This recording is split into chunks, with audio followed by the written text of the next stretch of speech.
Welcome to Love and Life Elevated. My name is James. And I'm Deborah. And we are so deeply grateful to see you again. And yes, you're like, where have you guys been? Well, you know what? We've been literally all over the world in this last couple of months. We've been in Bali. We've been in the Philippines. We've been in Singapore. We have been everywhere. I've been in Chicago. You've been in Chicago. So, you know what? We're just asking for the hall pass. And this is a great topic for today, right? Yeah, absolutely. Today we're talking about reconnection and also repair. And that's what we are doing together with you right here and right now. We are reconnecting. We are laughing. We are joyful. And we are moving and grooving with our nervous systems and with heart coherence. And we're going to really get into the nitty-gritty with that. Yes, we are. What's really going to be fun about today is that this is all about relationships, yes, but not just the one. We often think, well, like Deb and James have this relationship. No, this is all relationships. It's with yourself, it's with your friends, it's with maybe your lover, your partner, your family member. It's the one you have with the world right now. And I think as we move into the holiday season, we've been talking a lot about the fact that this is typically a season where a lot of us just try to get through this season. And I know it's a wonderful season, lots of love, lots of joy, and celebrating. There's also a lot of stress, and I find I was reading an interesting study about how it's in January, there's a lot of repair work going on because it's like, oh man, I'm so sorry for this last month. I kind of lost myself. We say it to ourselves when we set intentions and look at the new year. So we're going to look at the science of reconnection. We're going to talk about repair work. And I think what's going to be beautiful about this is your opportunity to really consider all of your relationships and how do you go through the holiday season and not lose yourself or the ones that you love. Yeah, and you brought up a great point about yes, truly, and touch is a great piece of repairing, right? When it comes to intimacy and intimate relationship, you're not necessarily going to go up and touch your colleague at work like this. But when you're connecting and you're working on that repair, you brought that up at dinner the other night, and we've been so much better about really sitting down intentionally and, just connecting and making that ritual an absolute for us every night. But a couple nights ago, you said, I was reading something about how important this concept of repair is. And so what struck you about that? Well, it was interesting. The research came from John Gottman, who has the Gottman Institute. And you can kind of call him the godfather of relationships. He talks a lot about, he really just notices what a great relationships have in common, and also equally, what are the ones that don't sustain or fall apart over time? What are they missing? And he said the number one quality of a long sustaining relationship, and this could be with your intimate partner, it could be with your best friend, it's really all about what he called the ability to do repair work before things become fully broken. And I think that's just such an interesting thing. It's like preventative maintenance, right? We know how often it is that, and we've seen it in relationships around us. We saw it in our relationship early on where it's so easy to kind of take relationships for granted, but they need constant work, good work, not like heavy work, but good work. And his research said that a lot of people who are in this place where they get comfortable with each other, and this is where he said, this is what's interesting, there'll be a very subtle, almost imperceptible, insidious decline in the quality of the relationship. And when that happens, all of a sudden, and then it falls away. And he said it's when you actually start to feel things are starting to go in decline, or you're feeling less connected or less trusting or less all the things, you go into repair mode. You touch more. You say, hey, I want to stop everything. Are we doing okay? And if we're not okay, let's figure out how we can become okay. And these constant repairs that we can do, and I say it's constant, but I think it's being on the lookout for when the quality of energy isn't there. The intimacy is not there, the honesty, the vulnerability, and the distance starts to happen. And when that happens, noticing and say, okay, time to go in repair mode. What can I do to build more bridges? What can I do to instill presence and trust? What can I do to create a love bridge? I love it. And it gives me so many fun ideas. And I was reflecting on how, for us, laughter's part of that bridge. Huge. And two things that happened. One is Thanksgiving morning, we did this hike that we've done many, many times together as a family. It brings us tons of joy. It's just a beautiful, beautiful, challenging, but not too distant hike. And we had an experience with the family a couple years ago where it was, I'm not going to go into what happened, but what I will say is the result. And that was laying across the trail, cracking up, like melting down with laughter. You know what? And it was like the most joyful experience. So every time, like there was a very specific part in this trail where this funny thing happened.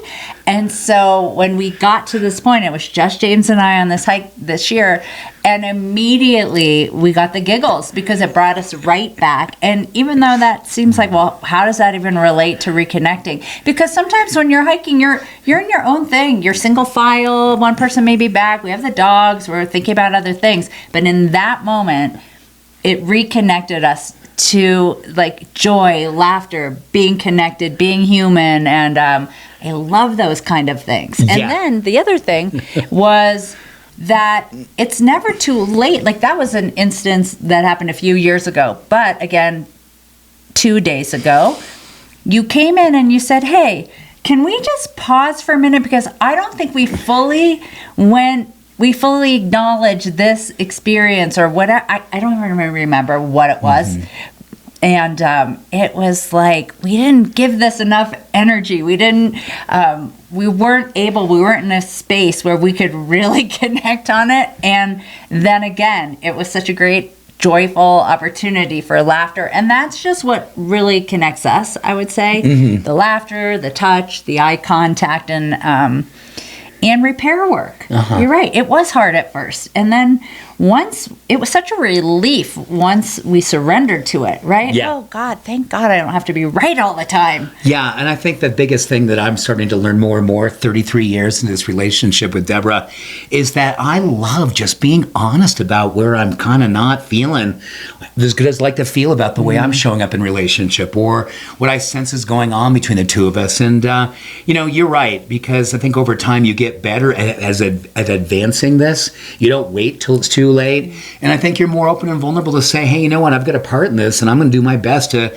start putting some repair work into this. And I think that when you look at this time of the year, and this can be a very stressful time for a lot, as much as there's a lot of joy, there can be equal amount of stress. And also a lot of grieving because many of us have lost people. And during the holidays, we really think about the people that we've lost.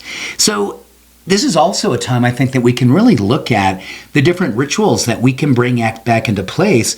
And because ritual is so associated with something called the upward spiral, where things like oxytocin and serotonin and dopamine come back into play.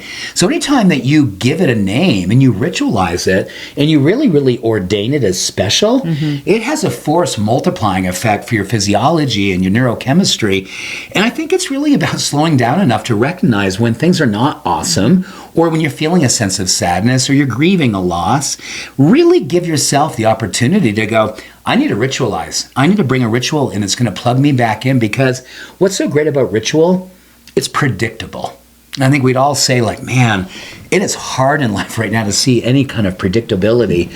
And the idea of actually bringing ritual into your life and with a partner, a friend, family, whatever it might be, it's one of the few things that we can count on. Your neurochemistry and your physiology is going to respond in kind and really elevate the way in which this relationship repair work or reconnection can really, really take hold.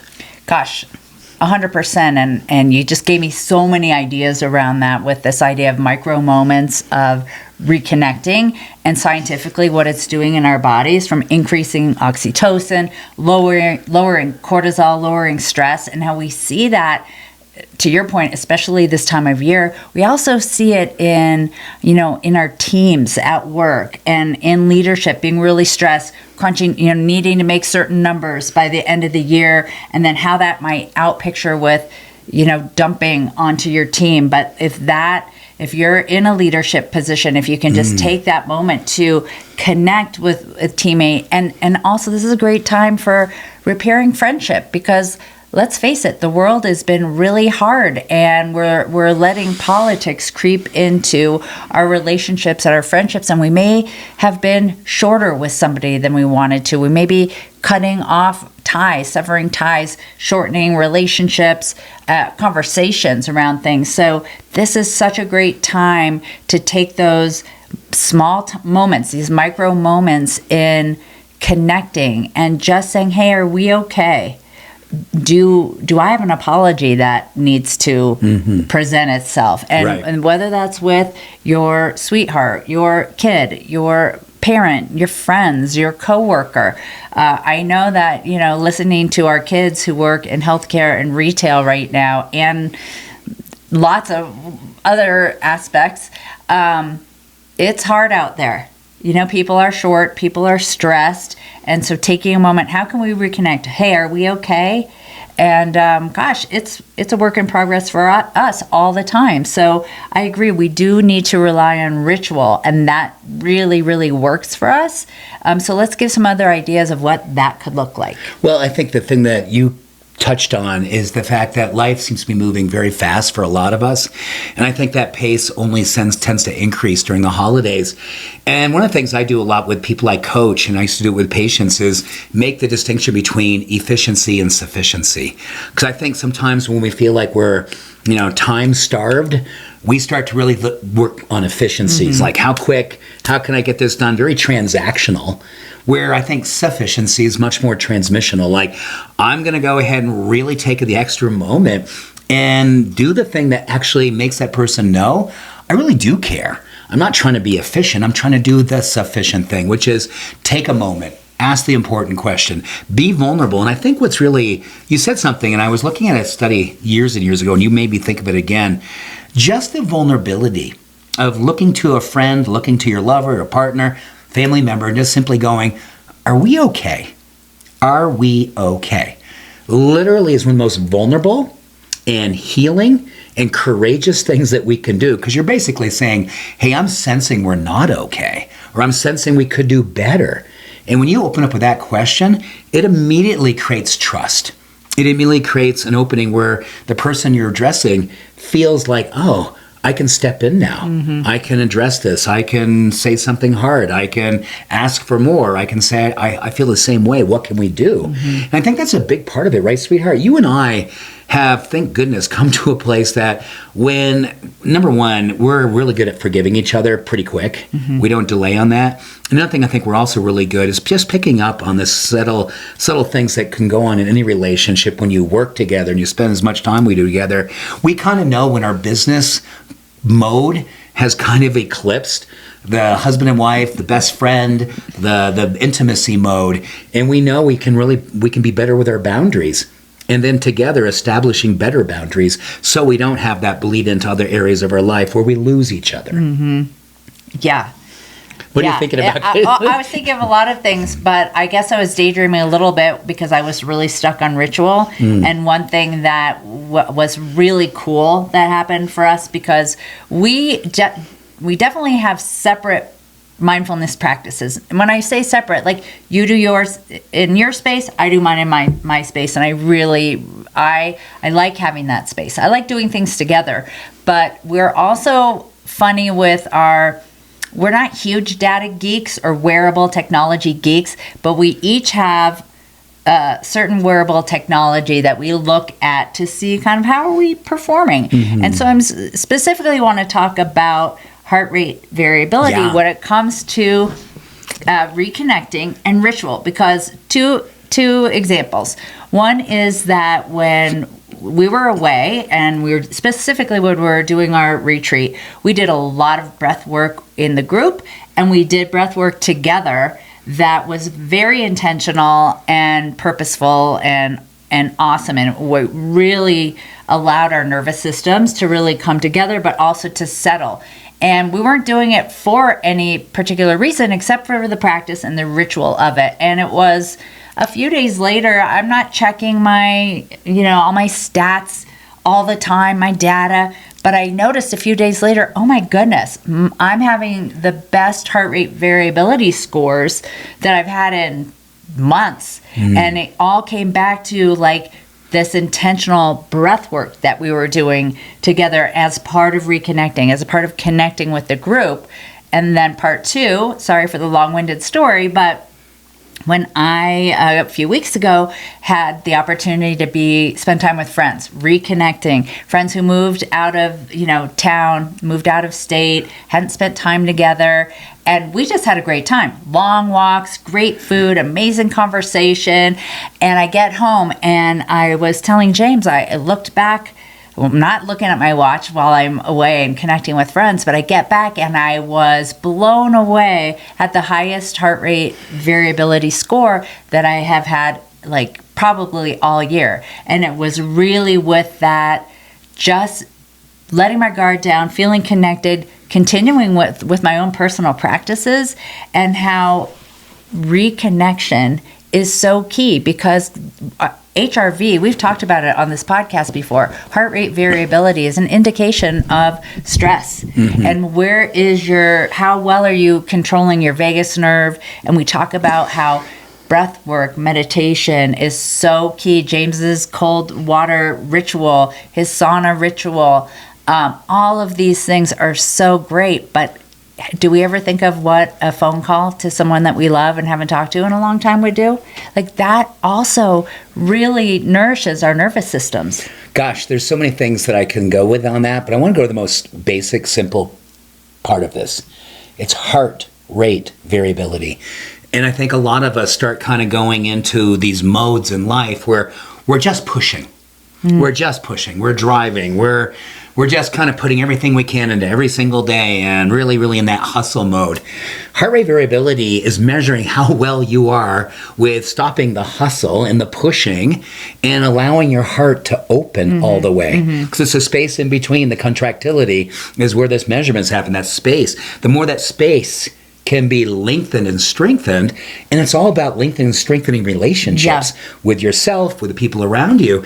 And it is a absolute tremendously important marker for how long you're going to be on this planet and how well you're going to be on this planet and all the ways in which you want to be participating in your life. So I think what heart rate variability has taught me, most importantly, is when it's not in a good place, I can look at them and go, man, you were pushing that day. That was a long day, and you were really driving harder than you would have liked to. And what it really teaches me more is that moving from the human doing. I was going to say that. The human doing to the human being. That is totally what it's all about. That's what it's all about. And you've helped me to really just break it down to something that simple. And in all of those examples, that's what we were doing. We were just being. We weren't thinking about, we've got to plan the next retreat. Oh, we've got this deadline. And all the things that we're doing, we simply were being. And we were connecting. We were connecting with each other. We were connecting with our breath. We were connecting with friends. It's like, wow, why? It's not, it's science, but it's not science. Right. It takes less brain cells to just be and be human. And here's a really cool, fun study that's going to be linked up to this time of the year. A lot of us are going to be traveling this year. We're going to have people traveling to see you. You may be traveling to go see somebody else. So I read a great study just yesterday. Have you heard of something called raw dogging? Oh, yeah. Right? Oh God, I couldn't do it. No. Wait, didn't I say that to you once? Like, are you going to raw dog this flight? I think raw dogging would totally stress me out. Well, raw dogging is, there was a guy who did it. It was a clinician. He's a doctor, and he was talking about the fact that he had read. Tell him what it is. Well, raw dogging, it's so funny. It's your ability to just sit and do nothing. In particular, this study was on this guy who did a lot of traveling, and he found that when he got off the airplane, his HRV was upside down, and he was stressed, and all his biomarkers for being in the doing were like literally ramped up. He was not in a good place. So he heard about this thing called raw dogging, which means you kind of get on the airplane and you literally sit there. You don't turn on the thing in front of you. You're not looking at your phone. You are not doing anything other than just sitting there. And there's two things that he said that's very fascinating. Number one, he said that it makes the people on the side of you crazy. They can't handle the fact they think you're weird. They're wondering what's wrong with you. They think you're lazy. They think all these things. But if you can do this, even for a part of your trip, don't be afraid, because there's two things that happen. Number one, your HRV is going to improve once you kind of get over yourself. And very interesting, it tends to impact the people around us too, who are like, wow, that is heroic. That person is literally raw dogging and they're not doing anything other than sitting there. And you can raw dog at home.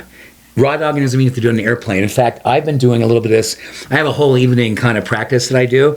And I'm trying to take at least 10 minutes and sit in a chair and just sit there. Not read, not look at my phone, not look at anything. Just sit there. And man, it is a teacher like no other. Well, it is interesting because what I always wonder in that, because you could just really go into meditation, breathing practice.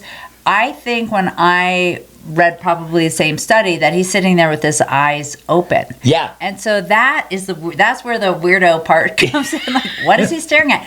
And so I'm wondering with your practice, are you doing more of an afternoon meditation? Are your eyes open or closed? Because also with your eyes open, you have more stimulation. Yeah, I'm than actually the back of a chair. It's a great question. I'm learning that real raw dogging is eyes open and just being blank. Yeah. You know, trying to really work on not trying to solve something. Yeah. And, you know, there's a really great way.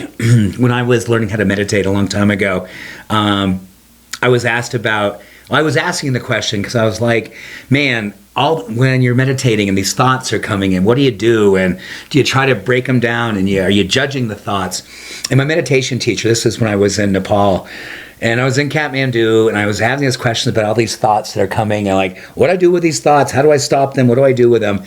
And my teacher just said, be like a good branch in a really strong wind. The wind is all the thinking that's coming in. You just want to be a strong branch. Let them just go on by, because a good branch in a big wind is just going to let those things just pass through. The branch isn't trying to stop the wind. It literally lets it just move through, and that's why the branch doesn't break. And I was thinking like, gosh, this is a time where a lot of that same reconnection, repair work is done with ourselves. And as we kind of bring this to a close today, honey, really thinking about how much are you willing to let the wind, politics, things that aren't working, things that you're judging, different people, different things that aren't right in your idea of what should be happening. Can we let those things pass through so when the wind passes, then we can step out in the world and be strong, loving, connected, present, compassionate, courageous, all those things, because we let these things pass through. And I think that's a big part of repair, reconnection, and kind of recommitting to what it is that makes us want to be living in this body and living in this mind and living in this spirit, so we actually truly can be celebrating just how good life can be. Yes. And on that note, here's some things that you can just do today, right out of the bat. Think about, maybe there's someone that you just think about all the time, but for whatever reason you haven't been connected. Why don't you just drop them a text, send them, or give them a call, and just say, I just want you to know I'm grateful for you. I know we haven't seen each other. There's no reason for the disconnection. I want to be connected to you in the months and the year ahead, and I just want you to know I'm so grateful for your friendship. I want my loving partner, my spouse, my sweetheart to know, like, I'm so grateful. I love you. Touch, eye contact. I mean, James and I have a great ritual every morning. He's down in the gym before. As soon as I get down, he stops everything that he's in the middle of, and we always hug. We always give each other a kiss good morning. We always have a laugh. And so, if you're a good joke teller, just let it happen with your family and just embrace the laughter. Mm-hmm. And don't be afraid to say I'm sorry if a sorry is necessary. Yeah, it's good, right? We all have an opportunity to take today's message and what we know personally this means for us. I'm sure someone popped into your mind when Deb said, hey, someone, you think about somebody, move away from efficiency, like I don't have time or I can't make it real, to sufficiency. Take the moment, send the text, make the call, connect with the person. Do not be afraid of being the one who's most vulnerable, saying, you know what, are we okay? And letting that kind of open up a dialogue and a relationship and a transmission versus a transaction that does the most important work, which is often repairing the love that's already there, but just needs to know it's worthy of repairing. That's sometimes just the most powerful thing. You're making that statement. Mm-hmm. So thank you for being with us today. Thank you for just getting reconnected, and I'm sorry that we've been away for so long, but it's awesome to be back. And we are looking forward to all the weeks and months and this year ahead. And blessings to you and yours. Happy holiday season. It's chilly here, so bundle up. And we love you, and we're so grateful for you. We do love you. Have an awesome day. Thanks for being here. Peace and love. Bye.